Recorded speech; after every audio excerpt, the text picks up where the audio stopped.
Hello there, and welcome to this, the 230th edition of DF Direct Weekly, which is our weekly show discussing the latest gaming and technology news. And man, we've got a big bunch of topics to get through this week. Joining me first of all, John Linneman. Hello. Hey, Rich. Good to be here. This is actually an exciting week. We got some Switch, we got some PS5, we got some PC, I think, in there. We got Alex, who's also here. Yes, Alex, hello. Yeah, I've moved over from the bunker now to the blank walls. They're going to be changing in due time, but this is my new recording corner, and I'm going to be adjusting it week for week, getting it more into shape. I see you've got rid of your Soviet-era curtains. Oh, yes. I mean, well, IKEA, Soviet... They're like border each other. Maybe not. Sure. And joining us for one news topic only, hello, Oliver McKenzie. Yes, Rich, just short but sweet today, hopefully, for just the first topic here. You're a very, very busy man at the moment. But anyway, with all of that out of the way, let's crack on. Okay, so first news story of the week. I'm actually going to bring in Oliver to talk about this one because it's a game that he has covered for the review. And we think this one's really important. Star Wars Outlaws has, quote unquote, dropped on Switch 2. And it's a bit of a revelation, I think it's fair to say. It's the first game that we're aware of on the Switch 2 that is actually using hardware-accelerated ray tracing with the Snowdrop engine from Ubisoft Massive. It's using DLSS 2.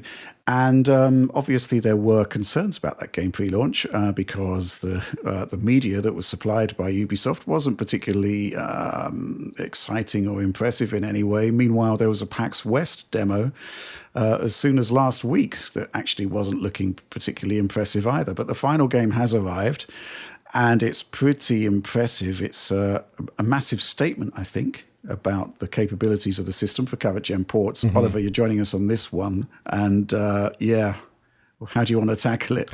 Well, I think as I put it to you initially, I was shocked when I got this one because... Yeah, I mean, that's the thing, right? You said you were shocked, and I was saying, well, what? Good shocked or bad shocked? And it's a good shock. It's a good shock. It's a good shock here. Unfortunately, in the media that was supplied to us before release, and this is going back months, this is going back to like May of this year, roughly speaking, when we got that first initial glimpse of the game running in handheld mode, apparently at the Ubisoft stream. They were very cagey about it, like they weren't publishing a lot of material from it, and the material they did publish was often running in the low to mid 20s. It was not running very well at all. The visuals did not look necessarily perfect all the time, but the issue was predominantly that performance that was there, that was not up to standard for a game like this. And usually you expect, people want to show off the game at their best, and apparently the game was not in a very cromulent shape until relatively recently, because that PAX West demo, like you pointed out, was just a few days ago. I think it was about a week ago or so. But yeah, on Switch 2, it looks like Star Wars Outlaws. It still has RTGI, RT reflections, and RT shadows for distant objects as well, the kind of distant terrain, which is quite good. And it's cut back in some significant ways. There are obviously some concessions in terms of the ray traced lighting fidelity, where it's cut back a little bit in terms of the RTGI. There's a little bit more noise in the presentation. But overall, it looks very much like Star Wars Outlaws. Compared to Series S, it even trades blows with it on a couple of axes. It actually runs better than Series S, probably.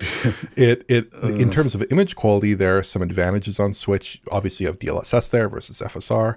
There are a lot of areas where the Switch port is really impressive. And it kind of is scaled non-linearly, where there are some things where there is a significant cutback on Switch. But there are other areas, again, like image quality, like performance, like even the fidelity of some of the ray traced reflections and things like that, where Switch is actually doing a comparable job in a couple places. I even spotted ray traced reflections on Switch where they weren't present on Series S. They were cut on Series S, present on Switch. Again, this speaks to a ton of work from Ubisoft, Red Link, Berlin, and Massive on this project. And I think it speaks to some of the Switch 2's unique architectural advantages over its contemporary current gen console counterparts there. I'm super impressed by this. It's, I would say, by a good margin, the most impressive port I've seen on Switch 2 at the moment. It really portends strong things, I think, for the future of Switch 2 ports if, with sufficient effort, with sufficient blood, sweat, and tears, if a developer can really pull results like this out of the Switch 2 hardware, that's a very good sign. Mm-hmm. And John, you've spent some hours with this now. What are your thoughts? Yeah, so I played this just as a player, essentially, since I'm not covering it, which allowed me to basically sit down in front of the TV and, of course, handheld, and just sort of take in the game. Having played through it, on PC. So I have only experienced the ultra high-end version of this game. But I have to admit, I'm so impressed with this. Like, it genuinely feels like a very low compromise version in a way. So before talking about some of the big compromises I did notice, though, I will say, like, right away, the HDR experience is there. The frame time's super stable. There's no stuttering or weirdness. Everything just, like, plays out very consistently. Like, when you look back at, like, the quote-unquote impossible ports that we used to talk about on Switch 1, like going back to, like, Doom and whatnot, those Witcher as well, very impressive, as we noted, but they always had very noticeable sacrifices in certain areas. Like, oh yeah, there was frame pacing issues with Doom, for instance, right? There's like little issues here and there, things that do compromise the experience in an annoying way, but you just kind of had to say, well, it's running on Switch. What do you expect, right? I don't feel like that's the case here, which is interesting. Like, this actually does not have that same feeling as the impossible ports on Switch 1. It genuinely feels like it's more comparable with its bigger brethren. Like, it's akin to, like, it's weird to say it, but it's like comparing, say, like, I don't know, a base PS4 game to Xbox One X or something, or maybe even Xbox One versus Xbox One X, where it still feels like it's the same generation, but with cuts that you expect. And I think that's super cool. I was also happy to see, like, despite the default settings, so all the preview footage, aside from looking choppy and not good, especially those trailers, one of the things that was really missing was motion blur. And you know I love my motion blur, right, in these types of games. It's there. Not only is it there, it's just off by default, but you can adjust the camera and object motion blur settings independently. So if you like that per object motion blur, which I think is the one that most users would agree looks pretty cool, you can crank that up, turn the camera down or lower the camera so it's not as blurry, and that helps a lot. It also has the lens distortion effect, which again, off by default, but it is there. It also has ultra wide support, not actual ultra wide support, but it's the 21:9 letterbox mode from the console. So if you want that, you can turn it on. I played on the LG G4 with HDR enabled. HDR looks really good, but weirdly enough, I was not able to adjust the sliders in the game. So, like, they were visible, HDR was working, but couldn't adjust the sliders for some reason. Not sure why. But so all of that impressed me a lot. It loads a little slower, but still fast enough. And that's something we'll talk about momentarily. But what I found really interesting is if you really look closely at the things that they had to cut, like the RT there, like a lot of the stuff is there, the core features, but they massively pared back geometry, but in a very interesting way. Like, it feels like they ran some sort of like auto LOD adjustment thing to like just sort of like nip and tuck triangles away from like everything. Like, if you look at, like, if you're walking through town and you look at all the buildings, the arches, the little objects, everything is just missing a bit of geometry. And it's stuff you don't necessarily notice when you're just playing it naturally. But if you start to look close and compare, you'll see, like, wait, this arch is less rounded. Or, like, the edges on this counter, instead of being smoothed off, it's just like a harsh, like, squared off edge, right? Like, little details like that, which I would say not a big deal in terms of the overall experience, but it's definitely there, and it kind of suggests like where they were bottlenecking on the Switch 2. And to me, I actually view those cuts as like a good thing, because it shows that they were really thinking about this port. Like, how do we make this look and run well while still giving the feeling of being like the original game? And taking that kind of approach, I don't know, I think it's really cool. And it shows that they were really trying to like dial this in to match what the Switch 2 could do, but while preserving that experience. Yeah, absolutely. Yeah, my thoughts on this. I mean, what can I say?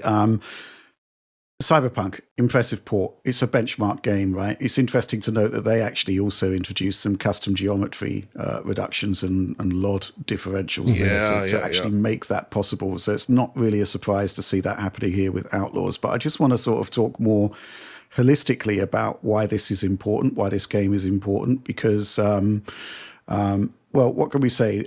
Pretty much every port we've seen so far has been from a game that has been designed to scale across the generations. Like, Cyberpunk is the game to kind of showcase this. It's the game that was designed to run on anything from a base Xbox One up to like the most high-end PC. So essentially CD Projekt Red had the ability to pick and choose what they wanted from all of those scalability options they had.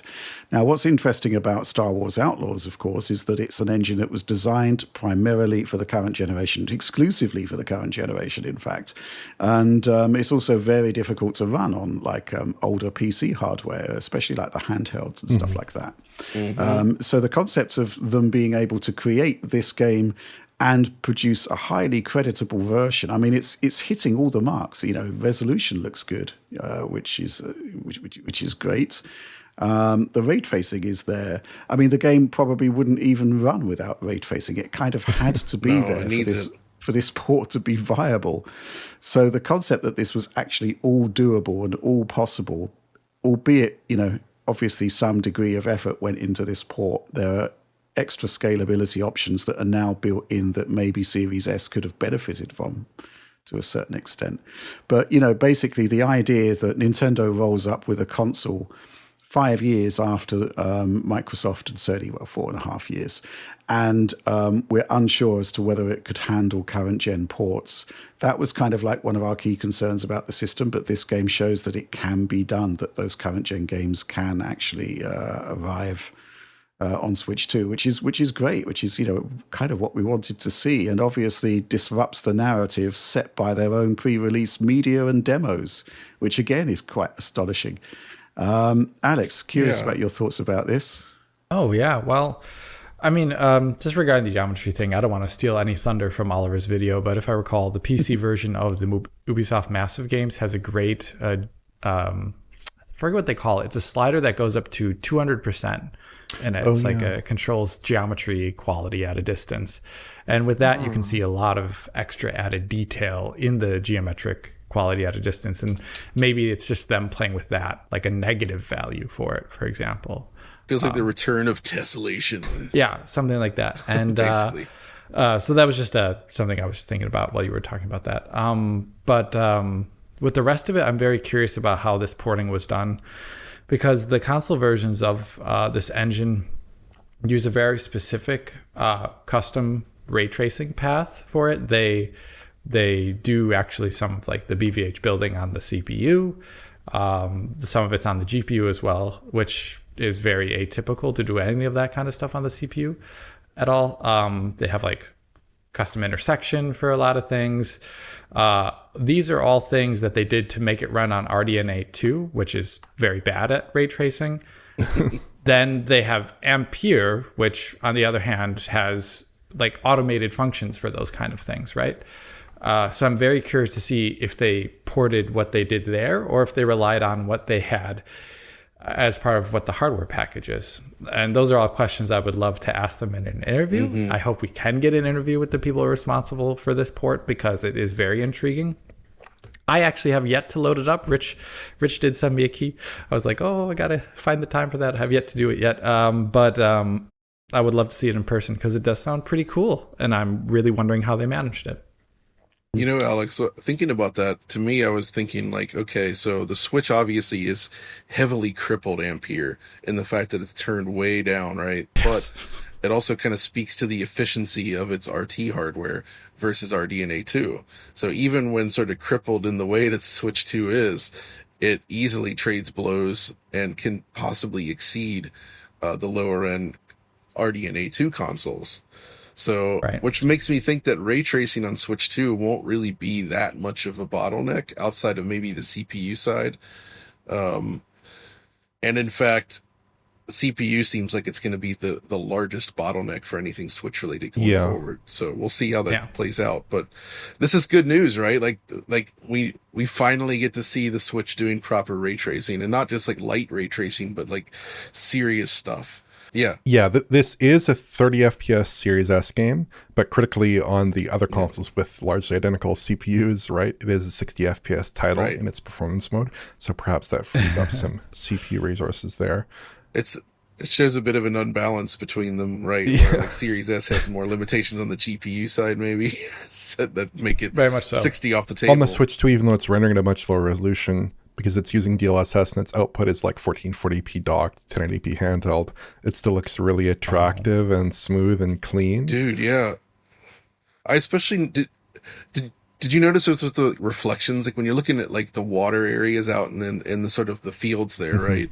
Like I feel like especially at a distance, they're more stable on Switch 2 versus what you see on like Series S. There's definitely some trade-offs. Like I feel like they're more kind of temporally coherent, but then you look at like the resolution is a little lower. But it's lower. But because it's lower, I think in Snowdrop, in these Snowdrop engine titles, they're really they don't have very many just like plain mirror surfaces, really. They kind of tend to make them look a little bit rougher. So you don't really notice that as much. And I think like it's kind of interesting because I actually do agree that I would kind of compare it to some of the Impossible ports that we saw on Switch, but the kind of weird thing about the Impossible ports, or the kind of thing about the Impossible ports that made sense at the time, was like, if you look at it again, like Doom, which you brought up, or The Witcher, it was like every single thing they did, take the PS4 version or take the Xbox One version and scale it down. Like models, dump. Image quality, dump. Whatever. Down. In this case, it's like, okay, well, the ray tracing looks very similar. Like, it honestly looks very similar. Image quality is very similar. They cut like geometry in the asset density. You notice that in some scenes, in particular when they like remove some cabling on Switch, when they make something really obvious, right? That's present in a few areas, especially in like some of the city areas, some of the open world areas where you really do notice the difference. There's less like asset density when it comes to like grass and foliage and things like that as well. But in a lot of scenes, if you flip back and forth, you can't really see the differences until you start to look really closely. Like look really closely at that cable or that rounded surface. And it's a little chunkier on Switch. Not much, subtly, a little chunkier. That texture, a little softer, things like this. And the reality is the game is like 62 gigs on Series S, 20.2 gigs on Switch 2. Yeah, that's they wild. cut it down massively, but in reality, it's kind of like I'm flipping back and forth. Massive. Yeah, massive entertainment. I'm flipping back and forth here, and I'm like, geez, am I losing it? Like, this looks really similar in a lot of weird ways that I was not expecting, especially from the pre-release stuff, which is not suggesting even this stable of a form.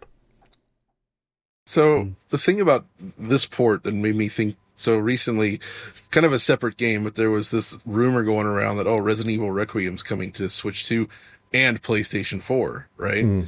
And this got me thinking about this idea of like, wait, if that game's built fully with ray tracing in mind, now we see like bringing that to Switch 2, it should be very feasible.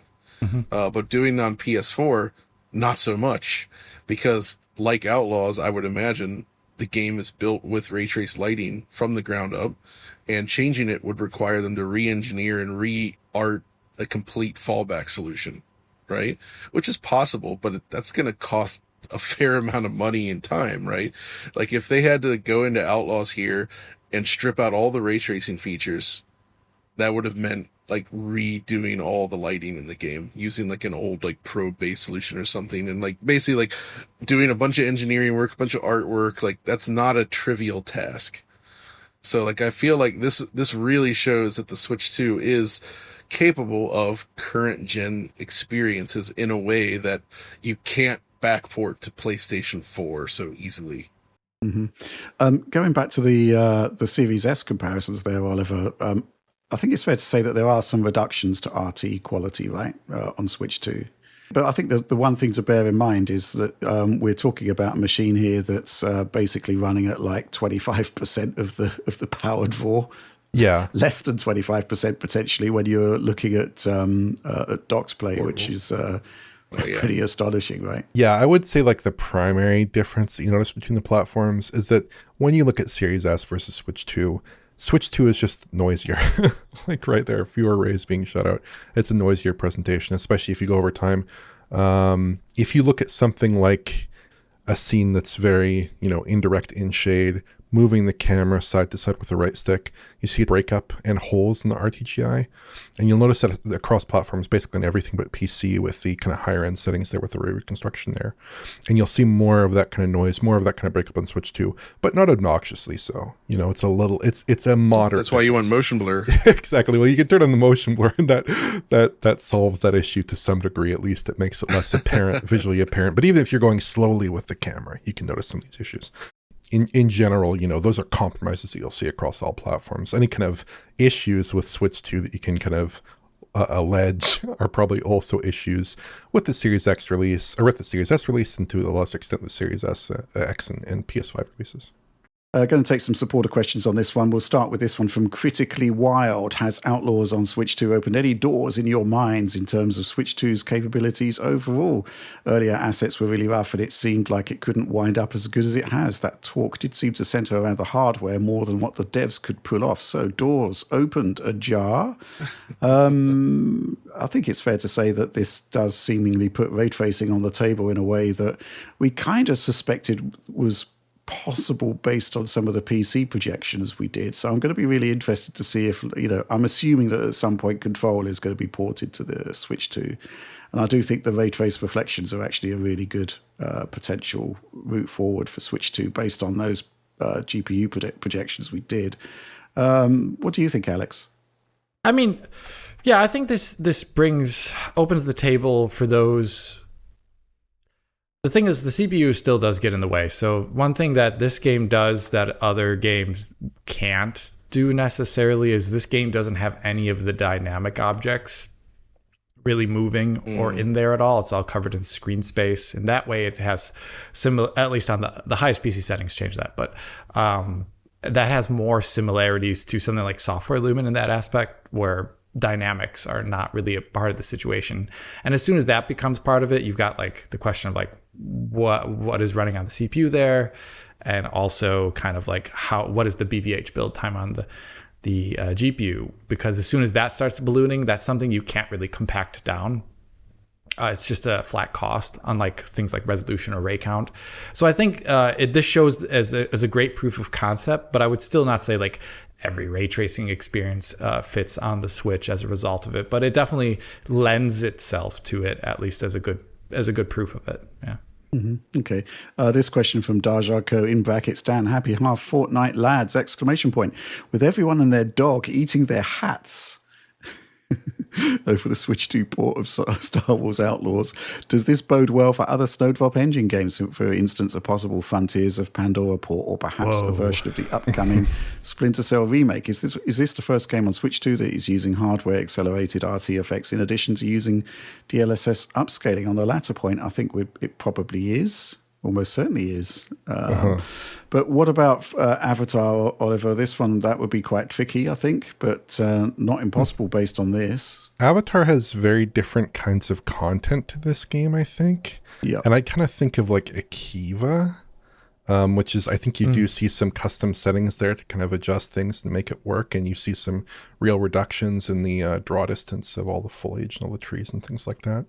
And I kind of think that Avatar is more like Akiva than it's like Toshara or Tatooine or these other places that are basically flat plains, maybe with some grasses. I think the more kind of vertical and asset dense and crazy, and you look at Avatar and it's got just so much stuff everywhere. And I kind of just think, would that work well on Switch 2? Would that work well? I think it's kind of a different set of challenges, perhaps, especially with like the huge lines of sight in Avatar and all the trees that you kind of need to see out pretty far into distance all the time for gameplay reasons. I think we're already seeing Switch 2 bottleneck a bit on geometry in Star Wars Outlaws, which is why you see all the kind of widespread asset changes in the game.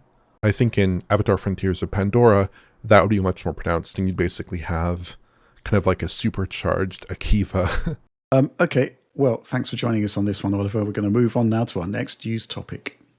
Okay, so we're going to be moving on from Star Wars Outlaws in a sense, but actually, John, there's an intriguing news topic that's cropped up as a result of Star Wars Outlaws coverage that I think you're really interested in discussing. So I'm just going to let you take it away.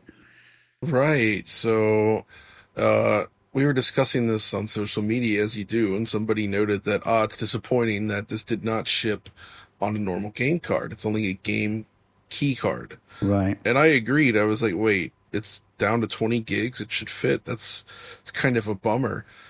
But then somebody that works, Rob Banton, who works as an audio architect on the Snowdrop engine at Ubisoft, commented in that they actually did consider shipping this game on an actual Switch 2 cartridge, but that, as he says, Snowdrop relies heavily on disk streaming for its open world environments.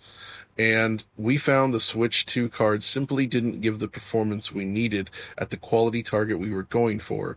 I don't recall the cost of the cards ever entering the discussion, probably because it was moot. And I think this is important because this actually gives us some insight into a different side of things that maybe hasn't been considered. So yeah, obviously the cost of these cards, it's like over $20 or something I've heard, for the publisher. It's a lot. Similar to the 32 gig cards for Switch 1, I suppose. That definitely eats into which games will ship on a game card or not. But it also seems like the performance is, because we know that the internal Switch storage is around 2.1 gigabytes per second, which is actually very similar to the 2.4 on Xbox Series consoles, right? SD Express then can do 800 to 900 megabytes per second, I guess. So it's about a little less than half the speed of the internal storage, which kind of checks with our testing, right? Where SD Express shows loading times slower than the internal, but it's not that slow. But then Switch 2 game cards use the eMMC standard, which has a maximum transfer rate of 400 megabytes per second, which makes it less than a quarter of the speed of the internal Switch storage. That is a pretty dramatic difference. I think we can agree. Yeah. And depending on how you use loading, that could be a serious problem as well. And based on what he's saying here, it definitely seems like with the way that this game was built, it basically couldn't support, the game couldn't work well from the Switch 2 card, essentially, because it's not fast enough to support the game streaming that they need to do. But he also clarified that if we design a game for Switch 2 from the ground up, it may have been different. But this was indeed built around the SSDs of the current generation consoles as the target platform. So they expected like a minimum of that like 2 gigabytes per second range for actual access. Mm-hmm. And even still, the Switch 2 loads a bit slower. Like it's like, if you get like the 10 to 12 seconds for like a Xbox Series versus like 17, 18 or so for Switch 2, just loading the game, not even talking about the streaming. If you think about the speed of the game cards, yeah, that could be a mess. Mm-hmm. And that's interesting. So it's a bummer for people that want these games shipping on cards.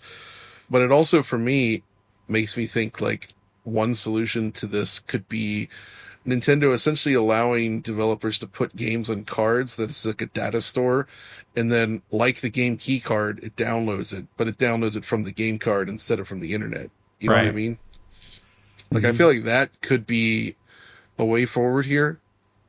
And it's just having some flashbacks to the PlayStation 3 era where you had to, had those Blu-ray mandatory installs, which isn't ideal, but I see where you're coming from. I think the thing is, it wouldn't be every game that would be doing it. No, not all games need this, for sure. I think it's just specific. It's going to be like we were just talking about, games being ported from current gen to Switch 2 being viable. And it seems like this is indeed one of the bottlenecks right there, where you need the fast storage in some cases for it to perform optimally. Right. Interesting. Thoughts, Alex? Well, I mean, it does make a lot of sense. I would be curious to throw this game on a standard SATA SSD to see what happens. Yeah. There's no reason to do that these days. I'm pretty sure everyone is rocking an NVMe, and if you're not, I wouldn't be so sure about that, Alex. It's still a great cheap option to have a SATA SSD, and the bandwidth is kind of like max 500 megabytes per second. Yeah. So it's kind of in that ballpark. It would be actually really interesting to find a game on PC that doesn't perform on a SATA SSD to the same degree as NVMe, or where there's a strict dividing point where it works on NVMe, but not so much on SATA, because I don't think we've actually seen that before. So that would be quite interesting. Yeah, like the only thing we got slightly close to it, I guess, was like Ratchet but not really. It was just like the portals were a little slower. That was really about it. Like, it wasn't even a big impact on the game itself. I think this makes a lot of sense. I'm very curious to see what other games could fall into this category of requiring hefty streaming all the time to make their open worlds work. I think we've tested out some UE5 titles, and they were well within the realm of like normal SATA SSDs. So, yeah. So, interestingly, this parlays into another related sort of topic. So it was reported this week that on Video Games Chronicle, they talked about how 75% of sales for Cyberpunk on Switch 2 were physical. And famously, they put the full game on the card, including the DLC, which is really cool. Yeah. But obviously, Cyberpunk is a game. On PC, it has a hard drive mode, and also it was designed to work on older consoles with mechanical hard drives. Not physical, but mechanical hard drives. And we know the game can take advantage of SSDs, but it also can support slower storage. So that's a case where they still made it work, but it also makes me wonder, like, if some of the changes made to that version of the game were in pursuit of overcoming storage speed. I don't know. That's an interesting one, actually, John, because you've now got my physical copy of Cyberpunk, and we do actually have CD Projekt Red streaming tests, internal streaming tests. Yes, that's so true. we could actually run those tests. You just need to use my profile or my save games. The thing is it's less about the tests and more about changes made to the game itself, right? Where, like, to make this work, they chose to do X, Y, and Z, and it's not so much you'll see a difference between the two, just that it doesn't do this because they had to make sure it could support the slower storage. Mm-hmm. You know, you see what I'm saying? Mm-hmm. Yeah, I see it. I mean, 75% of sales on physical media, though, that is bucking the trend, bucking and certainly disrupting the narrative about how everybody is moving over to digital sales. And it kind of enhances the concept that physical media is actually very, very important to a console like the Switch 2 in specifically, right? I mean, that number I thought was kind of shocking. I thought it would be more like 50-50. But 75% of people, actually finding, I guess maybe ordering online because there's not really so much of a physical presence for physical media, certainly in the UK. I don't know what it's like over in Germany and the US. But there's plenty of physical media on shelves here still. Yeah. Okay, cool. Mm-hmm. Well, what can I say? It's certainly puts into perspective the survey that Nintendo did about the whether people actually want those key cards or not. Mostly not, but sometimes I guess they seem to be necessary in some cases. But the reason why the Switch cards are so good, though, and why people want them, at least beyond ownership, it's like, it sucks having to have everything installed when you have limited amount of storage. Yeah. The Switch's internal storage is not large enough, in my opinion, and you fill it up very, very quickly. Game cards, when it's actually on the card, allows you to take a game off your shelf, pop it into the Switch. There's no install, even though we were just talking about optional installs, but currently there's no install. You just pop the game in, playing. And I think that maintains the essence of classic console gaming in a way that no other platform has for over a decade, and why people are still holding on to this, because it is, that part of it is a big part of the appeal of Switch 2. Mm-hmm. Any thoughts on that one, Alex? Not really. I mean, Switch 2 physical media in general. I only really indulge in old PC game boxes these days or DVD casings. So I don't have really any good opinion on this one. Yeah, I mean, what can I say? I think it's interesting to see the narrative kind of disrupted in this way, and it's kind of just goes to show how important it is likely for this specific platform. And it's also important simply because what can I say, you don't get a huge amount of storage within the system itself, and you can expand it, but obviously when you are expanding it, it costs a lot of money. Those MicroSD Express cards are not cheap. That's certainly they are not in favor of the physical media argument. Interesting data, though, nonetheless, because it's one of the spec points which wasn't leaked prior to launch. And it's certainly important because it's, now we have an explanation for why certain games just can't appear on physical media unless there is some sort of provision for an install of some description. Right. Anyway, good stuff. Let's move on to our next news topic. Okay, an interesting story that emerged this week from Dia Labs, which is a very sort of reliable source of retail leaks in particular. They're talking about a new version of the PlayStation 5 that's coming along, dubbed Chassis E. And CFI 2100 model. I think the current one is CFI 2000. Essentially, it looks much the same. It's going to be one of these invisible kind of changes to the hardware. Yep, so externally looks the same. However, it looks as though storage is being downgraded. Now, when we move to the CFI 2000, the 825 gigabyte SSD, which is kind of mounted on the motherboard there, was actually upgraded to 1 terabyte. An extra SSD module, NAND flash module, was added to the motherboard there. It looks as though for Chassis E, they're going to be removing that module and going back to 825 gigabytes.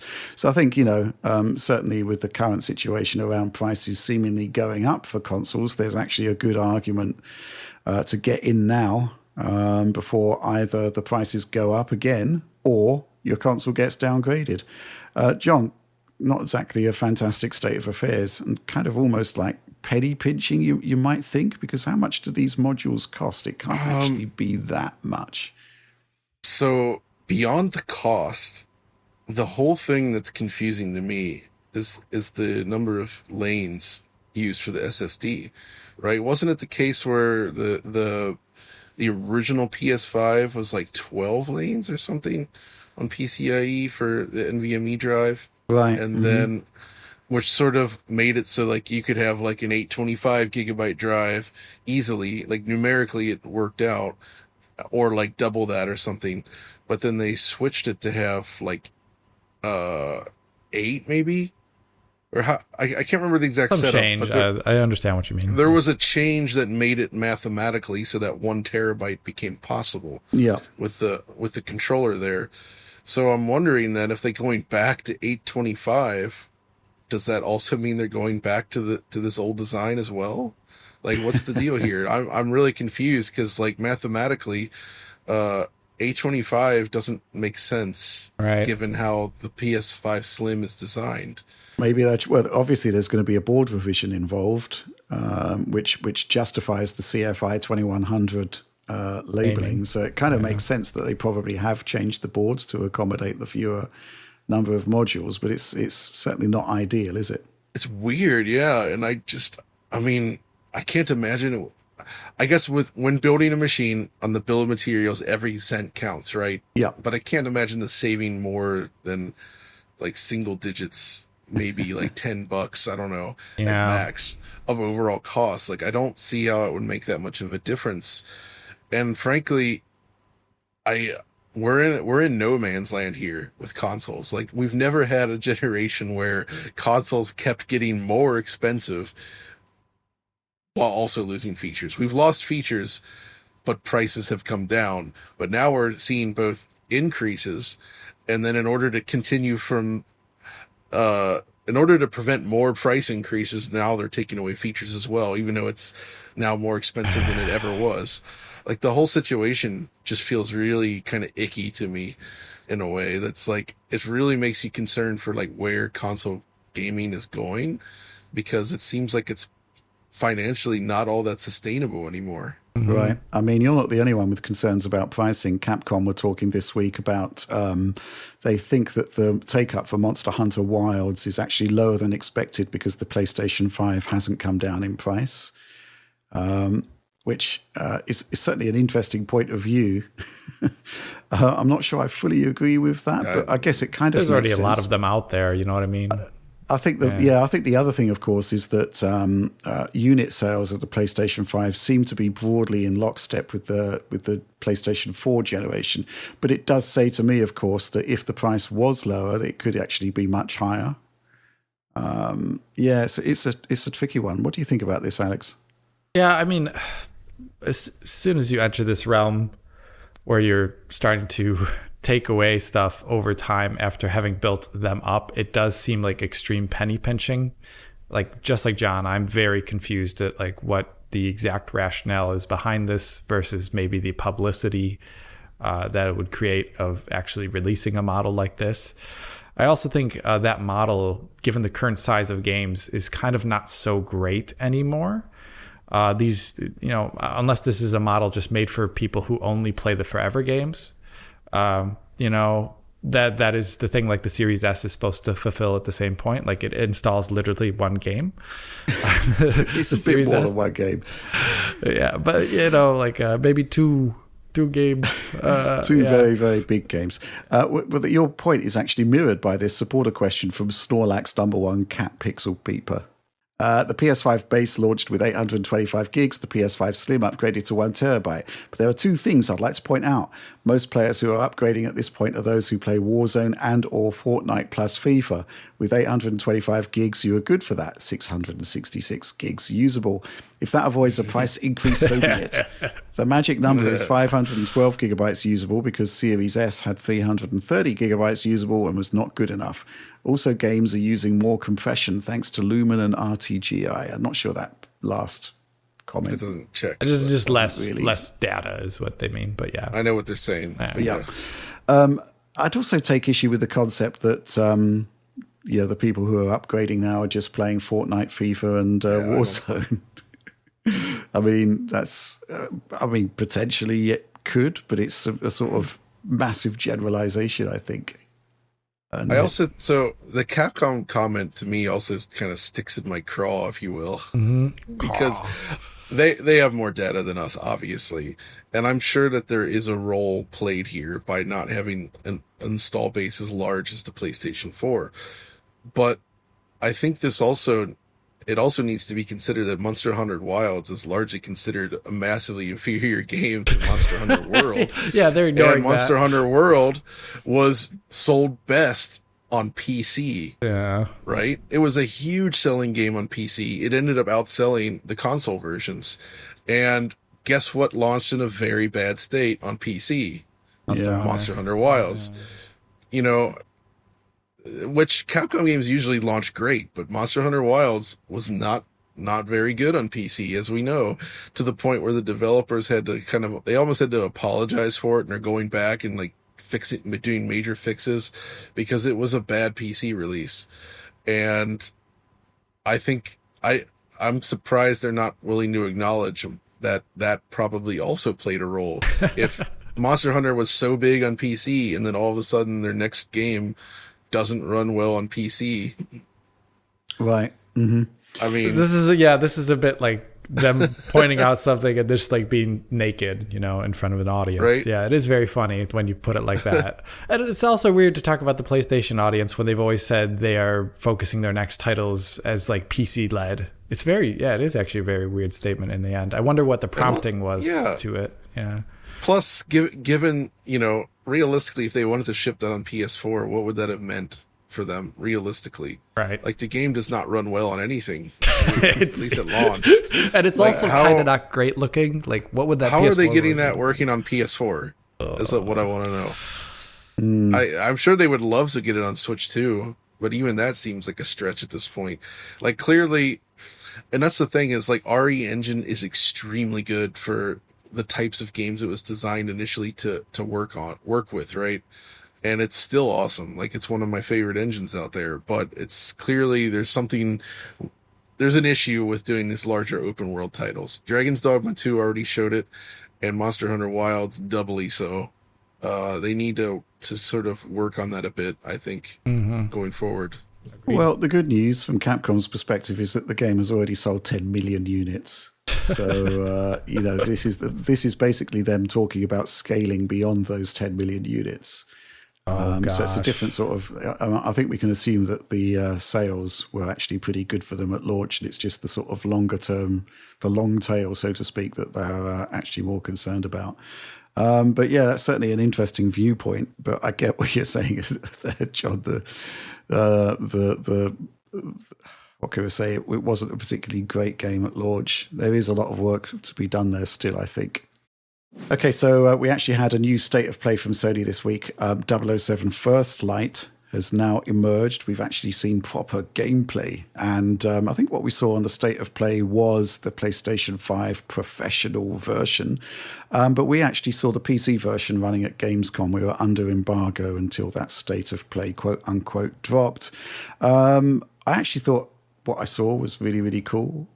Surprising in many ways. I mean, surprising and also not surprising. I mean, in terms of the sort of Hitman-style infiltration gameplay we saw, this is like classic IO Interactive. I thought that was pretty cool. But then we get a series of like Uncharted-style set pieces, which isn't really what we expect from IO Interactive, but certainly within the capabilities of the engine based on stuff we've seen, like the benchmark sequence in Hitman, where the physics are going crazy there, which didn't really manifest in the actual game. John, curious about your thoughts on this one. I think it was looking really, really promising. It certainly assuaged a lot of my concerns about it. But it's clear there's still a long way to go there, particularly in terms of optimization. So we saw it at Gamescom first, which was fun. It was quite difficult to get in, actually, but we did get in. We did get in. And they actually had like a whole theater with one. They seemingly rented a 97-inch OLED screen, and they had it hooked up to a PC. And there was a guy there playing the game live on PC. It was the demo that was shown during the state of play, but it was done by somebody actually playing the game.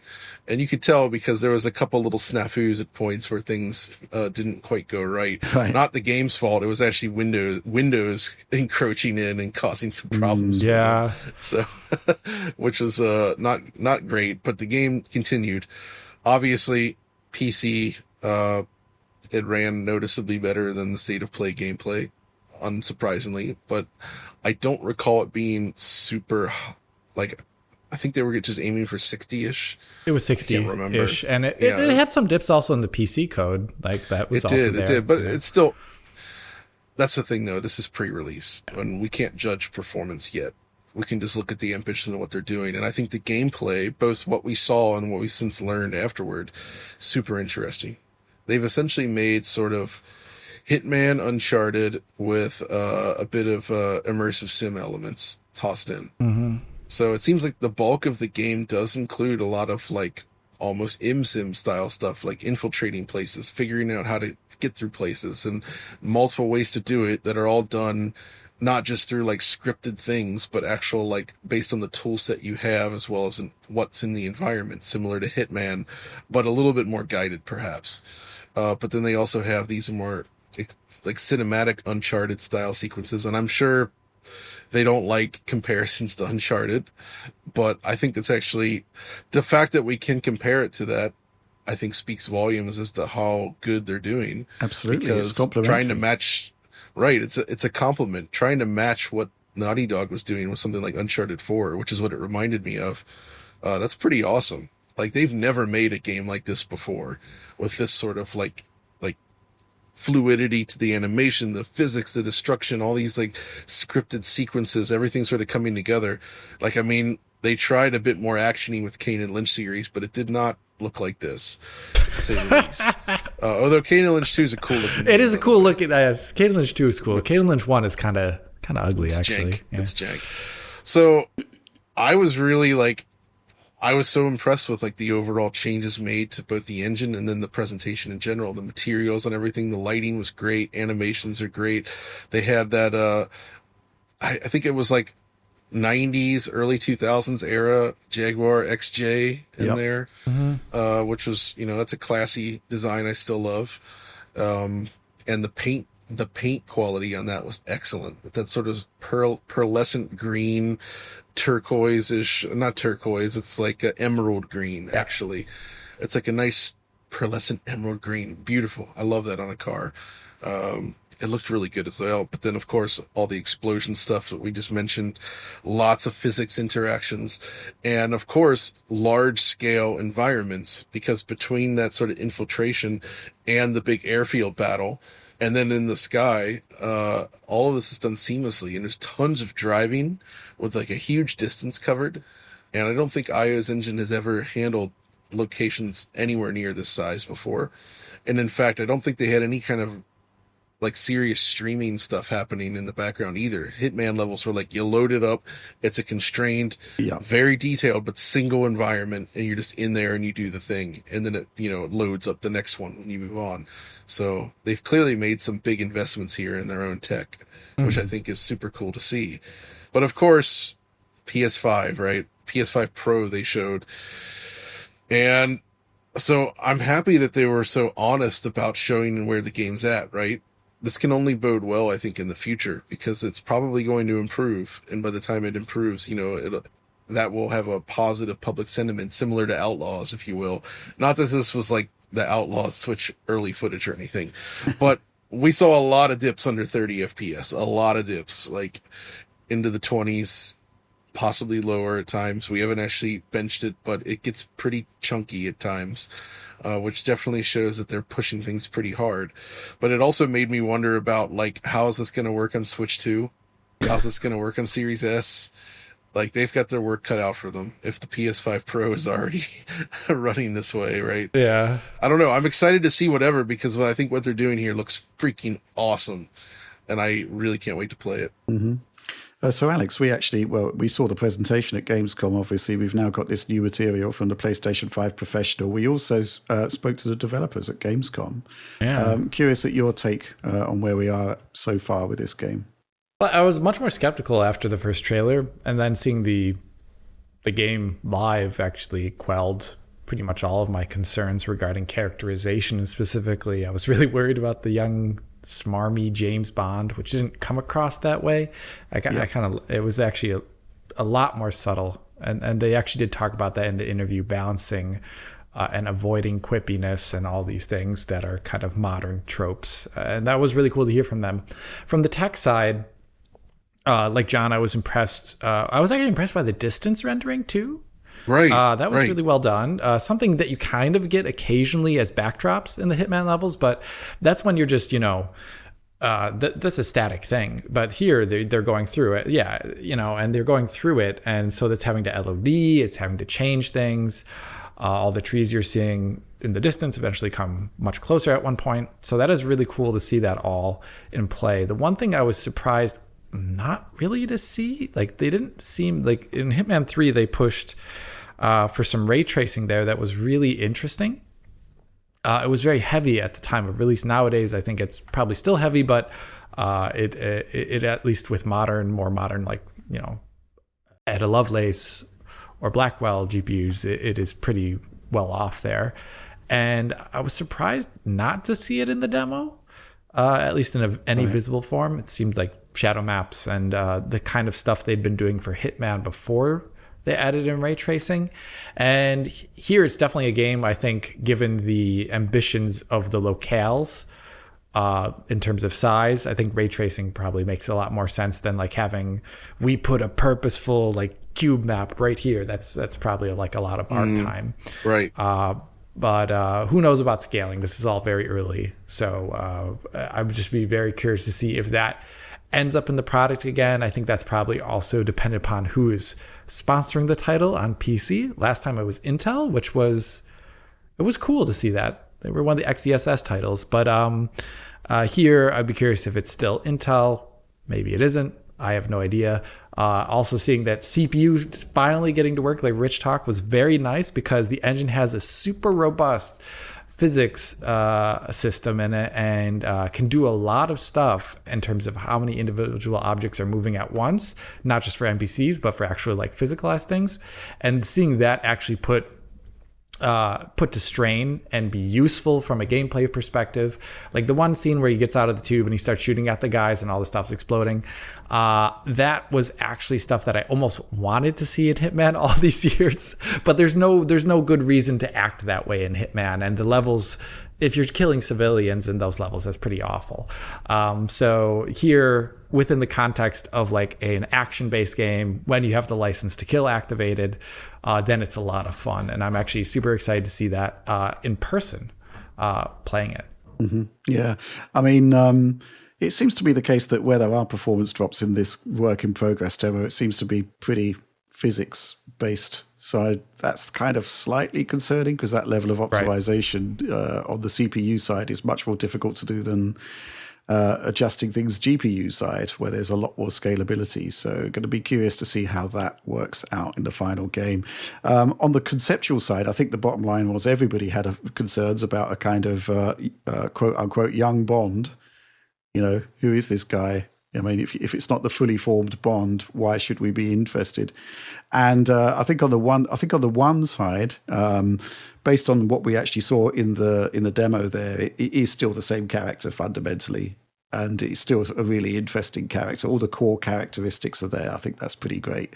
I think the one thing which is slightly jarring from a narrative perspective is that this might be a young Bond, but he's getting up to all sorts of hijinks that sort of surpass what happens in the movies. So Yeah. you know, this is essentially a young Bond who's basically capable of anything and everything that the older Bonds can do and more, based on some of the stuff we're seeing here.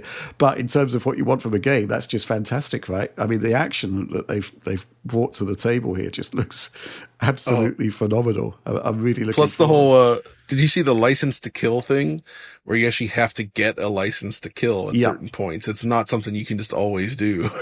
I think that's a smart idea, actually. That's cute. That's fun. That's really cool. It also balances the in the ImSim genre. Like, it's hard to balance being non-lethal and lethal and punishing the player and allowing it. And I think that's actually a good way to step around this issue. Devs actually struggle with. So I also loved, there was Alex Donaldson pointed this out on social media I saw, where like when Bond jumps down inside that sewer pipe and then there's an enemy waiting at the other end, that enemy is essentially treated to the classic James Bond view down the barrel of a gun thing that they always open with. Yeah. But like they're using the sewer pipe as like the visualization for that. I think that's super fun. There was an interesting point in the interview we had, Alex, where we were talking about the parallels to the Hitman style gameplay and how it's a good fit for Bond. But at the same time, I was asking if they had to add guardrails to the experience, because all manner of crazy stuff can happen in Hitman. And it was quite interesting, though, that shouldn't be happening in a Bond game, right? In fact, you know, Hitman's kind of famous for the kind of sort of emergent gameplay and crazy moments that can happen. And it was interesting the way they phrased it, where they were saying that Agent 47 is like an agent of chaos. And it kind of fits in with the character there, but they did have to sort of rein in some of the crazy stuff for Bond, because, you know, it's just not Bond-like. yeah. I thought that was pretty fantastic. I think they also talked, Alex, about the fact they did have to introduce some sort of pretty hardcore streaming technology to do stuff like the driving, because it's just not something that you do in Hitman, which kind of makes sense, right? Yep. Final thoughts there, John. I'm really excited about this now. I mean, obviously there's a ways to go in terms of getting a smooth experience, but holy crap, this exceeded expectations in just about every regard, I'd say. I would say the ambitions are off the chart. Yeah, yes. For IO Interactive, would you say they're Uncharted? Yeah. I'm so sorry. Well, to me, this feels like them trying to create a Naughty Dog class experience while also bringing to the table the types of things that they're known for. You know, the additional depth and all that. Yeah. And that's a tall order. Like, it's honestly insane that they're attempting this, and then they seem to actually be pulling it off. I think that's really cool. I'm a sucker for these types of experiences. Absolutely. I love this stuff. Also interesting that very few developers actually try and do Uncharted style experiences these days. I mean, part of the reason is just it's extremely freaking expensive, yes. right? All those custom animations and all the systems they implement, the stuff that they do is rare for a reason, because it's expensive, difficult to execute, and if you try and whiff, it ends up looking pretty bad. Yeah. So, you know, good on them. I really hope this hits big for them, because IO Interactive, it's a company with a lot of history. Yeah. They've been around a long time. I've always had a lot of respect and love for their work. I mean, their original Hitman stuff all the way back in the day was awesome. It's always been awesome. And yeah, they've had their ups and downs. Kane and Lynch 1, not so good. Freedom Fighters, though, pretty good. Awesome. Actually. But man, so I'm really happy that they're able to tackle this, and we're able to work on such a big property as James Bond, and also bring back that series to games, where I feel like it hasn't been for a while. And traditionally, Bond games are mostly pretty good, I would argue. Like the PS2 generation of Bond games, everybody loved GoldenEye, but then after that, EA actually did some really good Bond games, right? Everything or Nothing, especially, super good. And even after that, I always have a soft spot for Bloodstone from Bizarre Creations. Super, super underappreciated little game. One of their last games before Bizarre was shut down. Yeah, I remember Uses that their one. awesome tech. That's crazy. Check it out. It's actually really cool. It's a nice third-person shooter plus driving action game with excellent graphics that actually runs perfectly on PS3 and 360 while exhibiting great visuals. So, but yeah, definitely interested in this. Brilliant. Let's move on. Okay, so an interesting story emerged this week that Take-Two, the publisher, was looking to actually take on and complete the development of Perfect Dark, a game that was shut down by Microsoft in its latest wave of layoffs. Apparently, a deal couldn't come to pass based on long-term ownership of the Perfect Dark franchise. John, I'm going to come to you first on this one. It's a shame, isn't it, that Perfect Dark is just not going to happen at this point. Extra levels of shame also, bearing in mind that it could have maybe got there but didn't. This one's really, really tricky, isn't it? Yeah, this is wild, man, because everything we've heard rumbling from within suggests that this game actually could have gotten to the finish line in a reasonable amount of time. It took a long time to get off the ground, but it sounds like Crystal Dynamics and their partner studios were actually making really good progress on this. And it's more like the initiative side of things wasn't really able to work all that well, right, in terms of driving the themes and story stuff. A lot of egos clashing, stuff like that. From what we've heard anyway. And this could have been a great chance to bring it back. And I'm honestly shocked that that Microsoft didn't push for this more, because let's say, Take-Two takes over at this point, right? Perfect Dark now, it's still ingrained as something that's associated with Microsoft because of the Rare acquisition, even if it's completely separate at this point. Having this game release at all, I think still would have been seen as a win, and Microsoft would have gotten some good press out of it, and it would have still come to Xbox. And it's not like the game, this game's still in development. Even if it continued as it was, it still would have come to every console anyway. So it's not like it would have been them losing an exclusive. Right. So I'm sure the legal discussions within, there was probably things that each side was getting tripped up over and didn't want to compromise on, but somebody really should have, because they're robbing not only the world of what could have been a really cool game, and I think it would have been. The studios working on this, they know what they're doing. And two, it also means layoffs. Yeah. It sucks. And Crystal Dynamics, man, they've had a rough time lately. Like the whole Avengers thing that they did, that was part of that push towards games as a service that has burned so many studios over and over again.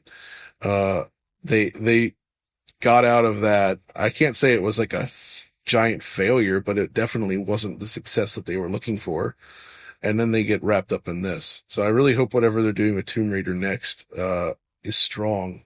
Yeah. And does continue as planned, because they sure need it. Mm-hmm. And of course, there were another round of layoffs at Crystal Dynamics announced this week. I know, which, tied into what's happening with Perfect Dark. You can't help but maybe think that there's a link there. Alex, this kind of calls into question Microsoft's sort of stewardship of Perfect Dark generally, really. It just seems to have been mismanaged. Horribly mismanaged, actually. Degree. Yeah, I feel like, because the original studio behind the Perfect Dark franchise, Rare, is now, unfortunately for Rare, I feel, and maybe they feel differently, that's fine, but at least from my perspective, they're just like the Sea of Thieves studio now. And they haven't been Rare for 20 years at this point. And they give the franchise to a whole group of teams, let it kind of wallow and have to bring on other studios to finish it, and those studios are doing the bulk of the work, for once you hear, in a lot of areas. And then to get it to this point, lay off everyone and then not allow it to continue on under others' stewardship, and then they didn't do anything with the IP anyway that was worth it. Like, why not just let it go at that point and cut your losses, right?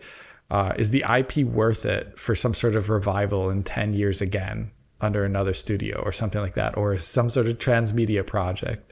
I think definitely not. And I think my interest is gone at that point if Microsoft's at the helm again, because I don't trust them to do it right. And I think this really, really does suck a lot. And I just don't understand the decision-making process behind almost anything that happened on this project beyond what, the studios that came in, and they seem to have done a good job. That video they showed off last year, it looked like there was potential there for something really, really cool. But we'll just now never, ever see it. I'm kind of curious about what happens to all of the work that's done on these projects. I mean, it just disappears into the ether. Years of work, tens of millions of dollars, maybe even hundreds of millions of dollars investment into these projects just disappears, goes up in smoke. I mean, the other classic example would be what happened with the multiplayer, The Last of Us game, Naughty Dog, which had a huge amount of investment put into it. Do those assets just get filed away and never seen again? I mean, it seems like a colossal waste of time and effort, which is kind of, what can I say, a bit of a shame, really. I don't really know what to say about this. It sounds like there's a lot of push and pull over who actually owns the IP at the end of it. And I think, that's kind of like in games industry politics. It's not really too much that could be done about that, but it is just a shame that there was a lifeline thrown to this game, which did look extremely promising, and it's just going to come to nothing. And I guess the other thing, going back to what you were talking about, Alex, if you can't produce a perfect dark game, then I'd say it's highly unlikely we're ever going to see a perfect dark game, because the relevancy of the franchise is just going to diminish into nothingness.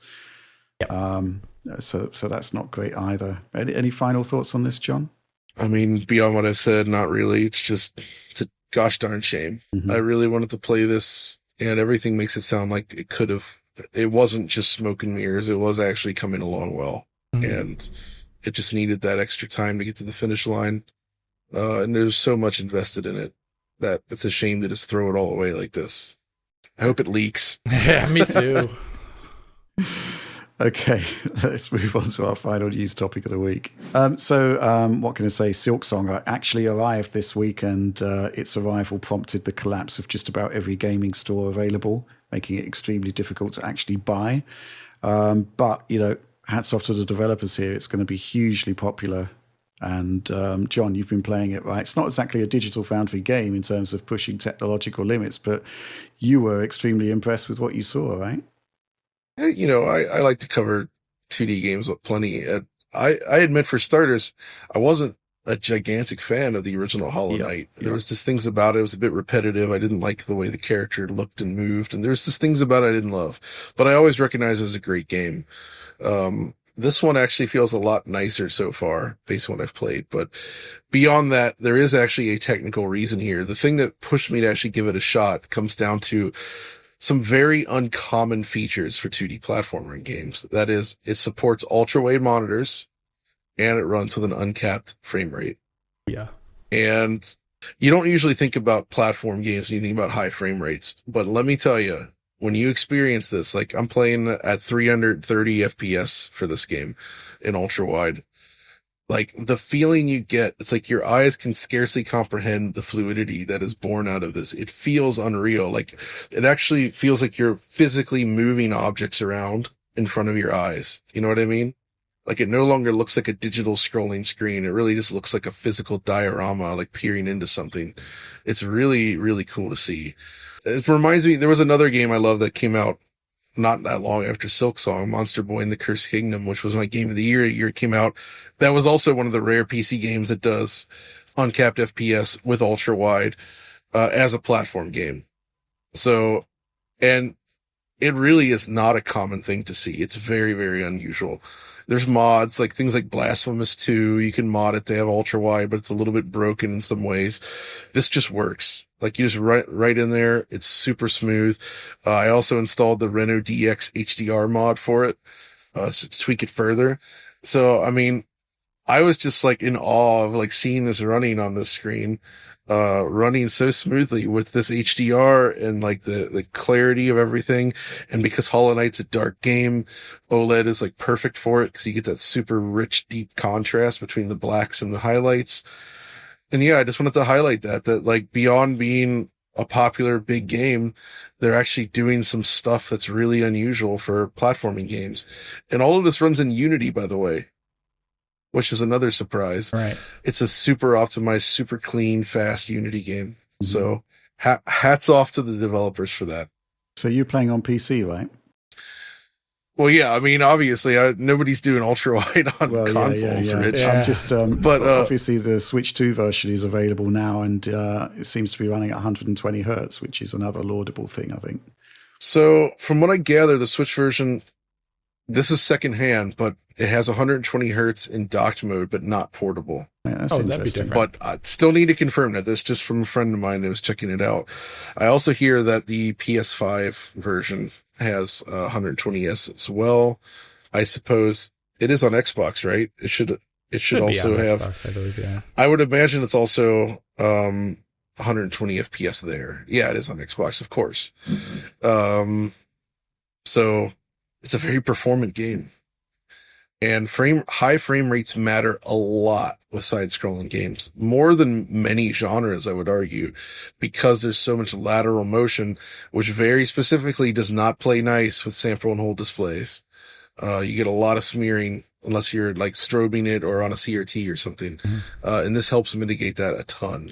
Well, speaking of smearing, John, got this question from Michael Perrin. Uh-oh. Hi, team. Not really a question, more a comment. I had the presence of mind to keep my Switch OLED when I bought the Switch 2 and been very disappointed in the low refresh rate of the Switch 2 LCD screen, especially with 2D side-scrolling games.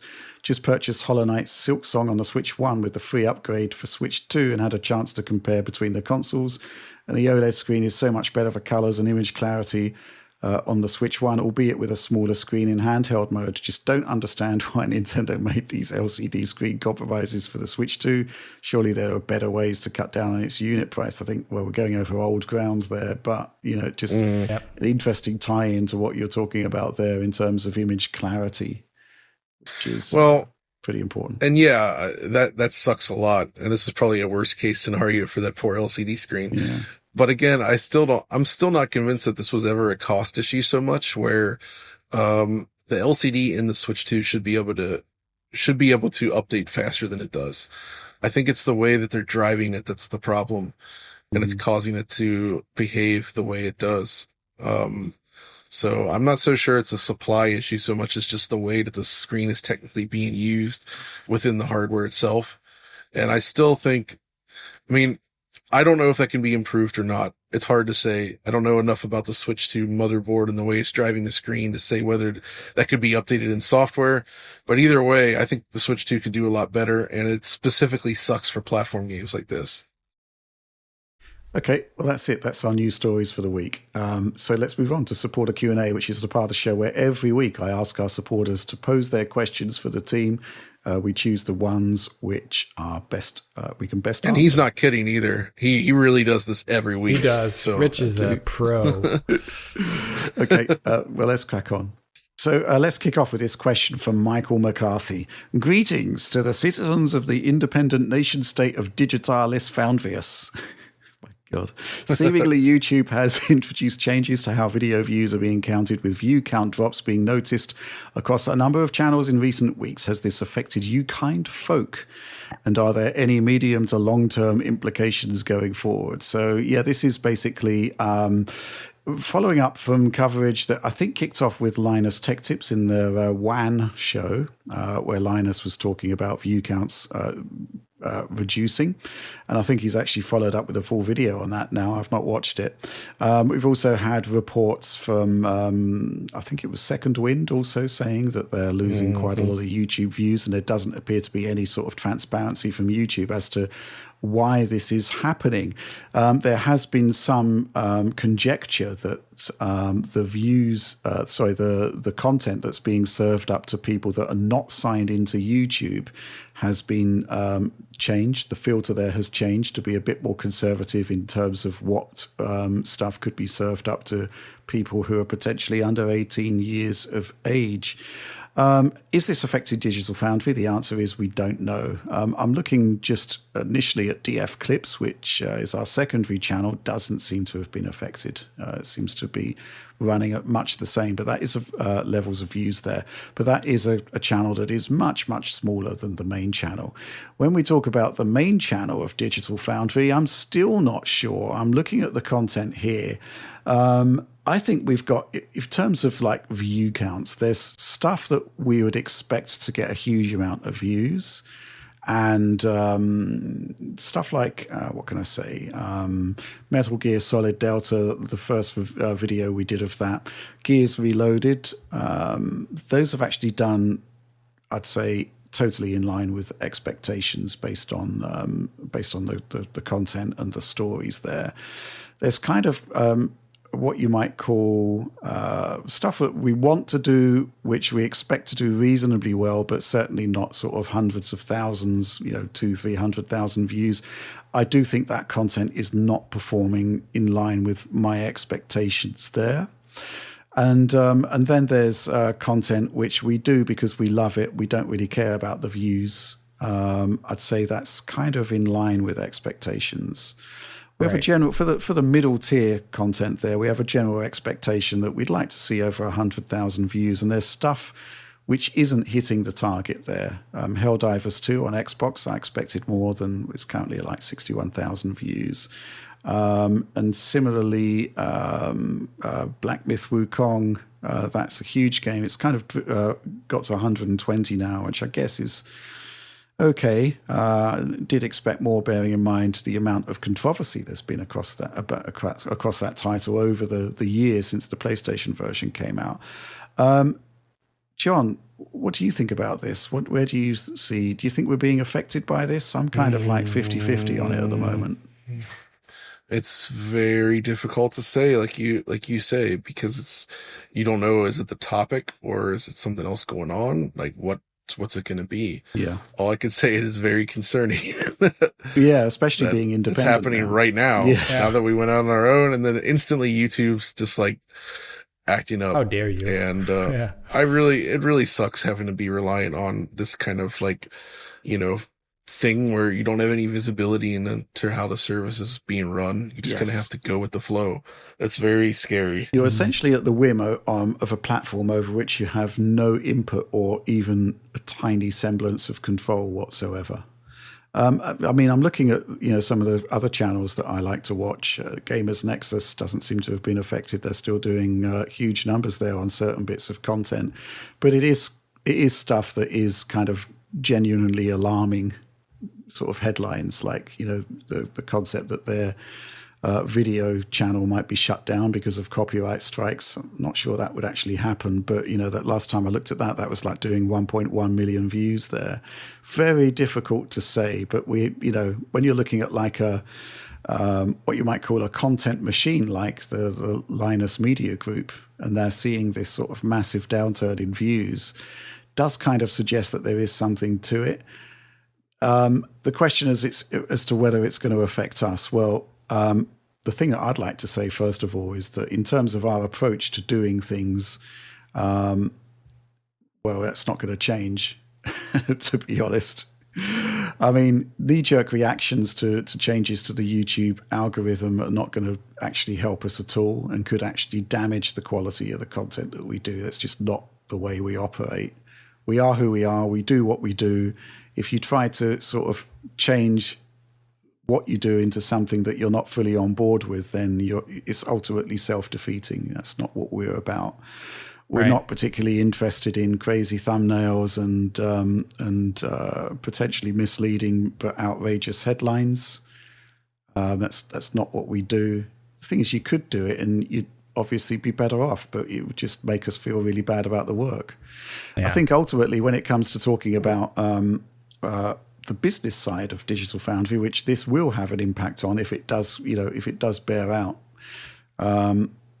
We just have to change the way that we do business elsewhere. And that's part of the plan. Going independent is to actually say, well, we put this huge amount of effort into all of the stuff we do. I mean, even thinking about it, even the sort of prep work for DF Direct Weekly produces content that's hugely over-engineered for what is essentially a podcast. So, from a business perspective, it's about making sure that we actually maximize the return on all of the work that goes into all of our projects. So that's why we want to do stuff like the website, rather than other people taking what we're talking about in DF Direct and making news stories about it. We should be doing that ourselves. Also, other forms of media which we don't fully understand, like reels and shorts and whatnot. Clearly, they have some sort of value. And we're going to be looking into doing stuff like that. But ultimately, it's not going to, let's say there is this sort of impact on views. We're going to have to adapt, but adapt in a way that makes sense for us. Alex, what do you think? Yeah, well, my last 2 videos haven't hit so hard, so I'm always a little bit nervous when that kind of stuff happens. I think we all get nervous when that happens. But as in terms of a trend, it's really hard to say if we're being effective. I think the fact that Linus and them talked about it, though, does probably point at something because, and if it does have to do with some sort of recommendations, then I would imagine all channels get affected by it to some degree. And that would be not good because then you have to look at other streams of revenue to keep the exact, like that's the kind of stuff we talked about, like you just said, Rich, like making sure that we get the return for the work put into something and then finding the ways to finance that. That's the thing that we're going to be doing. We were going to be doing anyway with the transition over to being independent.